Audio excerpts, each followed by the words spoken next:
Hello friends. Today, I'll tell you a short story that will help you improve your English speaking.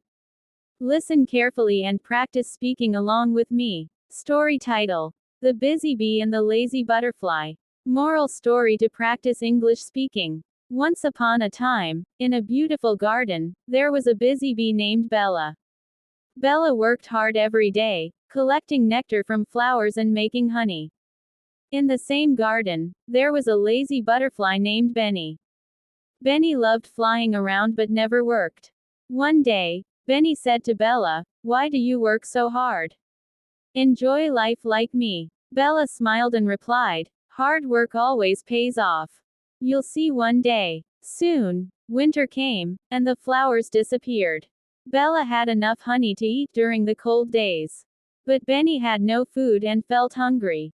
Benny visited Bella and said, "I am so hungry. Can you help me?" Bella gave Benny some honey and said, "Now you understand why hard work is important." Moral: hard work leads to success.